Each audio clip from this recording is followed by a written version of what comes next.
How do you do, friends of the Inner Sanctum? This is Raymond, your host of the Squeaking Door. Come right in. What are you staring at? Oh, him.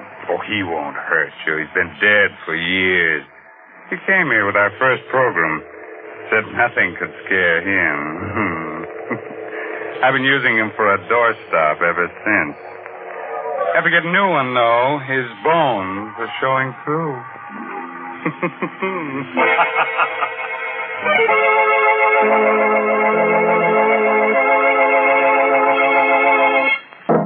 My friends, did you know that this is a bad winter for our ghost friends?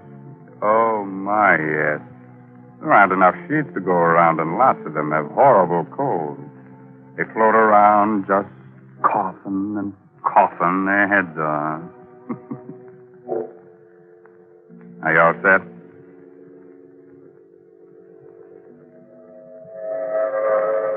The Coast of Maine Express is already an hour out of Boston.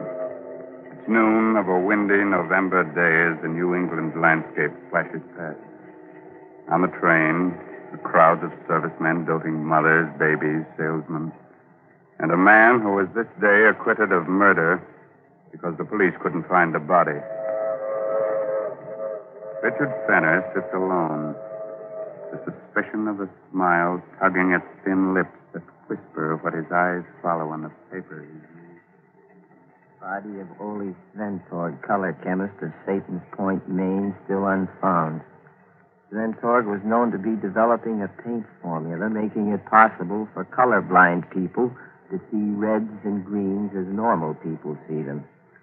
It is believed that the chemist had the final notes for his successful formula on his person.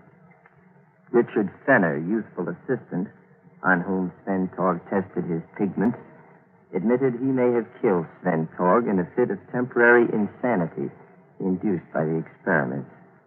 He was found in a dazed condition with blood on his hands on the day of the chemist's death. Hello, friend. Anybody sitting here? No? Good.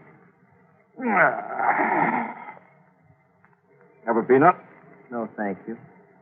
Best food in the world, peanuts. Always eat them. Name's Botts, friend. Jasper Botts. Travel for Goodman's Sex Store. Don't feel like talking, huh? Got some thinking to do?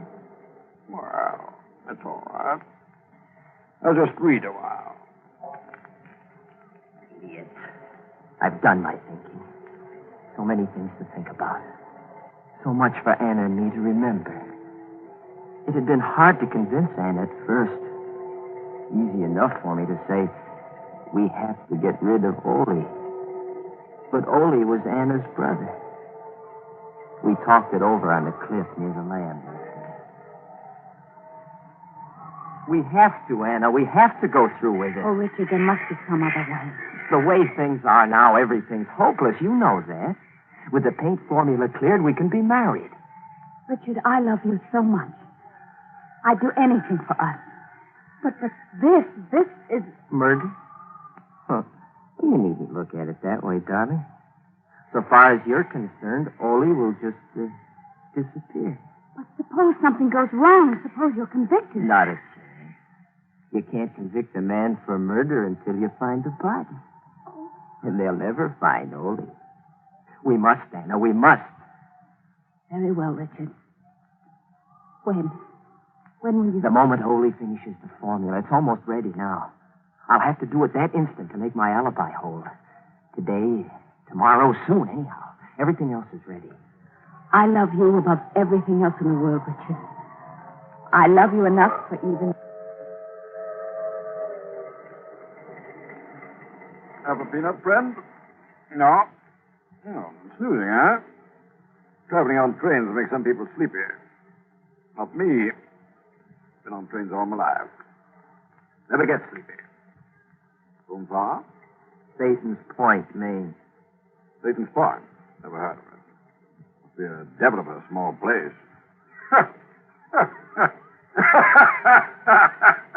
What I said. Satan's Point. Devil of a small place. Good, huh? Have a peanut? Devil of a place. Devil of a place. Devil of a place. Devil of a place it was that day. Devil of a place. We went over every detail again and again until our story was perfect. A lot depended on the story we constructed. A lot depended on telling it well. I told it well. To the police in Maine and to the alienists in Boston. I started the story with the morning of October 11th in Ole's laboratory. Hold on. This is my last mixture. It will be ready in a few minutes, and I want your eyes to be well rested. Think you've got it this time, Ole? No, there's no longer any doubt. When these pigments are mixed, I will paint a square board. It will look like a dirty green to my eyes. And to mine? To yours, and those of millions of others who are colorblind. Red. Red that you have only imagined till now. Red of the rose, red of a sunset, red of fire, red of blood. I put the blindfold on. I could sense Ole's tenseness. He'd worked 15 years to make this moment arrive. This is from all I can see. A miracle is about to take place. But I confess to one great fear. What's that, Ole? I'm not afraid the formula is wrong. I'm afraid for you. For me? Yes. I have to warn you, Richard. I don't know. No one knows what mental reaction takes place when a person who's never seen color before suddenly does. You mean that I could be affected? You could be. You see, red excites even normal people. It vibrates in the brain. With you. Let's have a look, Ole. Now, Richard, when you take the blindfold off, look straight ahead of you. The board is right before your eyes. Look, Richard. And when you do, start talking right away. I want your immediate reaction. Okay, here goes. Look. See, Richard. Look, it's red. Look. Say something. Talk, Richard. Talk. Something I couldn't. It's hard enough to recall the little that I do. I was staring straight ahead of me at a square board. Nothing happened for a brief instant. And then I caught my breath sharply. My eyes dried. They burned. I closed them, but the patch of exquisite color seared my brain. A single hot, flashing stab of pain pierced my hip. And then I felt a surging power, a physical power grip me. And Ole's voice reached me, jabbed at me. My whole being seemed to focus on his voice. I had to choke it off. I vividly recall reaching for him across something and finding his throat. And then nothing more. Nothing but the breaking of glass and a sensation of violent action. Motion and action that lasted long after the voice stopped.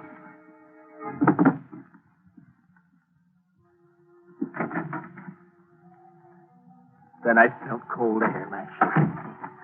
I was carrying something limp and heavy. There's a point of rock outside the house. It juts over the sea. I stood there for I don't know how long. The first clear thing I recall is identifying Anna's voice coming towards me. Richard! Darling, what are you doing? Richard! Your hands!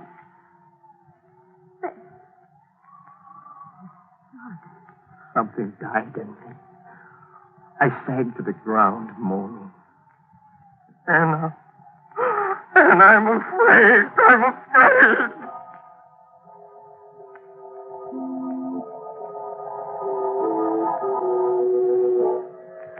Well, that was my story. That's what I told them all. They didn't believe me, so what? They didn't find Ole. Anna told her own story as well, about coming back from town in the station wagon, finding me on the rock with blood in my hands.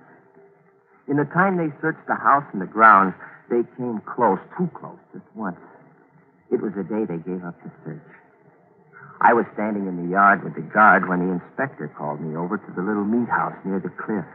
Well, they'd been through it before, but the inspector held something in his hand. You sure in your day's meanderings you didn't come near this meat house, Fenner? Well, I can't be sure of anything, Inspector. I don't think so. Why?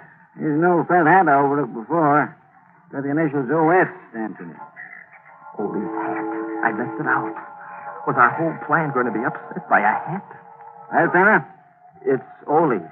He always wore it out here when he worked on his meat. No? And the blood on the brim?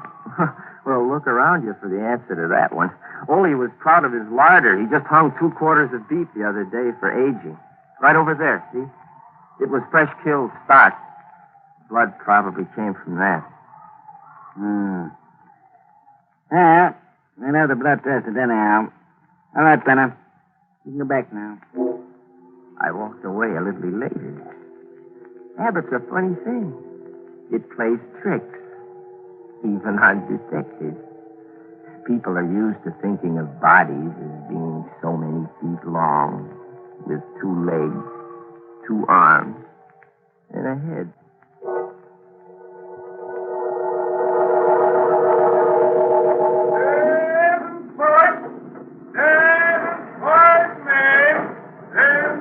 Well, friend, this is your stuff, I guess. Yes, this is it. I'm sorry I was such a poor traveling companion. Oh, that's all right. Feel that way myself sometimes. Have some peanuts? No, thanks. So long. Anna! Oh, darling. Oh, darling. Oh, I'm so glad to see you. Everything went just as you said it would, didn't it? And now you're free. Free, but not safe yet, baby. Don't talk here. Let's get in the station wagon first.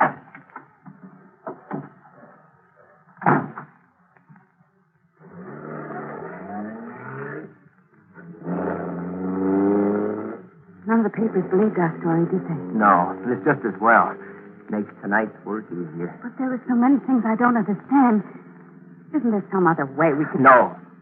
And it's just as well you don't know everything, Anna. There's less chance of your making a slip. It seems to me that I'm in this as deeply as you All are. right. I'll tell you this much. The papers played up the fact that Ole had the final formula on his person when he was killed. The formula we thought was on the lab table, right? Yes. Well, that leaves 2 things I have to do.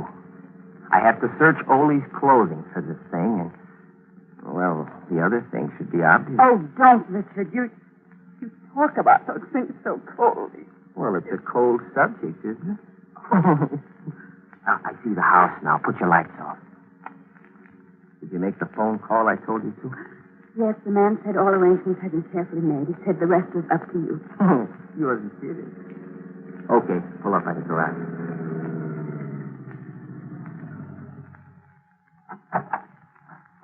Don't look around you as we walk into the house. Oh, I'm not as calm as I thought I'd be. You've got nothing to be afraid of, darling. Unless you believe in spirits. Richard, let's do what has to be done and go. Did you have that extra key made for the meat house? Yes. Yes, we did. Good. Now, do just as I tell you. My life depends on it. You'll stand at the kitchen door with the lights off, and you won't take your eyes off the meat house for 1 second. That's right. The meat house door will be open so you can see me working. The lantern will make it light enough. Right now, I'm going to stand in front of the only window in the room we left the blind up on.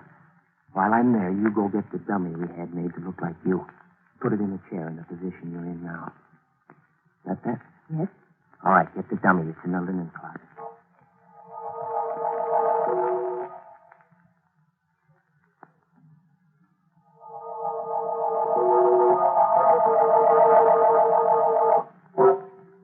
Are you sure it's arranged naturally? It looks a lot more natural and comfortable than I am. Good.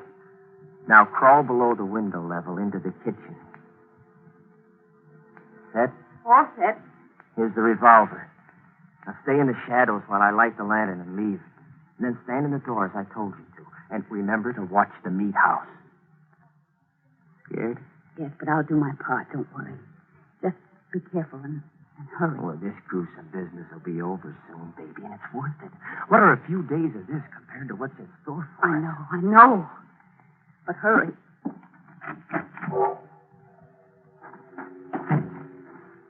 Well, this is it.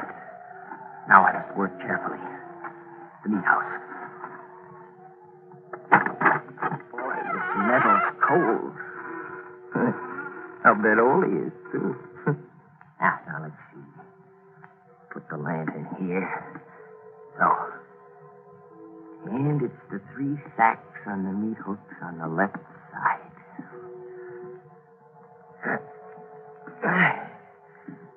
Heavy. Seem heavier than when I put them up. I'll start on this one. My knife. Yeah, closer here. Now, let's see. It'd be the inside coat pocket. Yes, here it is. Here's the... You. Hello, friend. Have a peanut? You were on... That's right. I was on the train. I got on because you did. And I got off because you did. Small world, huh? Yes, isn't it? Let's see. Didn't you say your name was Jasper Botts? Yeah. Good memory you've got. I see you finally remembered where you hid poor Sventog's remains. What do you want, Botts? See? I can crack peanuts with one hand. Good, huh? Just telling you in case you think it might spoil my aim. For your little partner in crime sitting comfortably back in the house, waiting for you to finish your business here. What do you want, Botts? You and the formula, my friend. I followed your case very carefully. When I first read about you in the papers, I said to myself, now there's a very clever young operator. He's fibbing when he says he threw Sventog's body into the sea. So? So. Wouldn't take a chance on its turning up on some shore. That would convict you. No body. No murder, eh, fella? You're right, Botts. Then when I read that Sventog's formula was on him when you murdered him, I knew you'd have to get it from the body before, destroying the corpus delicti. Simple? Hmm? All right, Botts. Put the cuffs on and let's go. Oh, gosh. I see you don't understand. I'm not a detective. And you're not going anywhere. Anymore. All I want is the formula. Oh? That's how it is. Mm-hmm. That's how it is. Why? Why what? Why am I going to kill you? Because that's life insurance for him. My business. Why do I want the formula? Well, I tried to buy it from Sventog about a month ago. We knew we had it just about finished, but he turned me down. So you read about the murder, figured out that I was after it, and now you want to take it away from me. It's pretty low, Pat. Yeah. Well, you see, I can get a much better price for it than you can. Some friends of mine think it would be a valuable asset in counter-camouflage, making targets in this country. Clever, hmm? Don't move a muscle, Mr. Botts. You? That little round thing in your neck is the muzzle of a .38. Just open your fingers very slowly and drop the gun. That's it. Now stand still. All right, Richard. Good girl. Now I'm taking over, Botts. Nice Luger your friends gave you. Mm-hmm. It is a nice gun. I hope you won't hang me on those hooks. Oh, no. No, I've got other plans for you. Annie, you feel all right? Yes, I'm all right. Just that thing on the floor. Yeah, I know. Well, don't look, darling. We're going back to the house now. And look, Botts, no brakes, please. You'd make a heavy corpse to drag from here.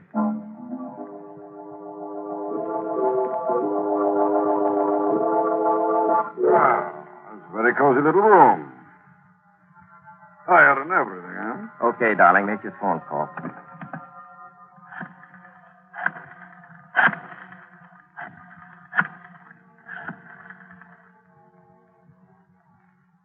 Hello?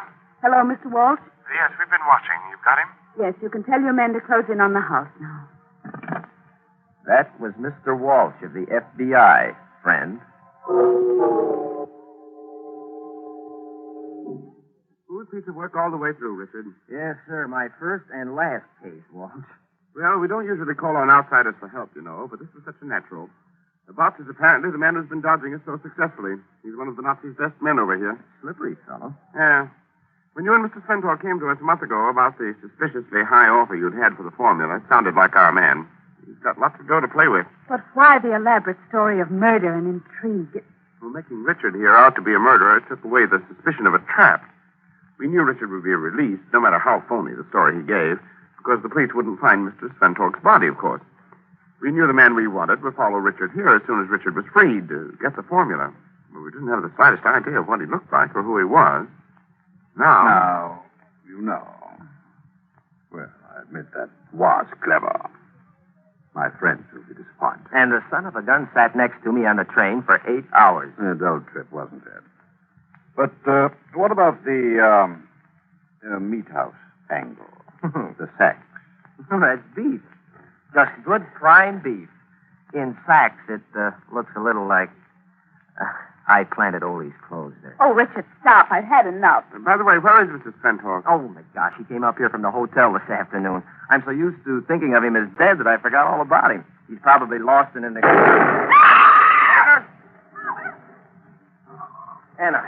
Anna, you all right? Yes, I'm all right, Richard. It's just me up, but I... Richard! Richard, the laboratory! All right, you still have Bots, Mr. Walsh. Hold on to him. I'll take a look in the lab. Go ahead, Tanner. Ole, where are you? Ole! Ole. Here, Richard. I'm all right. It's just my leg. Light a match so we can see. Yeah, sure. Hurry, Richard. I want to see what's wrong. Light a match. I'm holding a lit match, Ole. Oh. Oh. I see. Your eyes, Ole. Richard!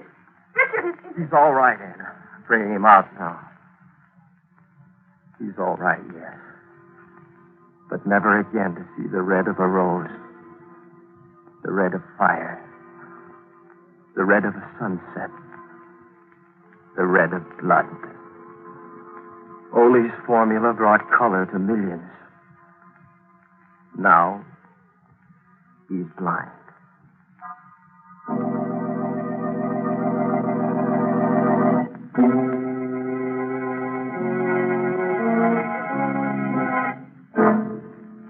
No corpse? Oh, my. No corpse. Well, a corpse, man. Will somebody pass the peanuts? Listen, you. Yes, you over there. Are you sometimes green with envy? You ever go into a purple rage? Are you yellow? You are. Oh, well, don't worry about it. You've got what the writers call a colorful personality. Or maybe you're just a rainbow. By the way, this month's Inner Sanctum mystery novel is Puzzle for Puppets by Patrick Quentin. Well, now it's really time to close that there squeaking door until next week at this same time. So, good night. Pleasant dreams.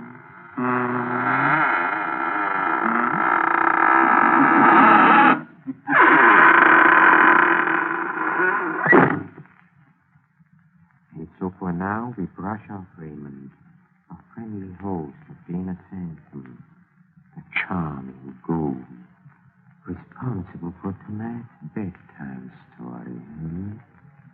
Yes, let's shake that inner sanctum dust from our heels and point them in the direction of the green room and a quick listen at the door. Yes, our players are there, rehearsing the next performance in a mystery playhouse. Follow me, please. Come. Come.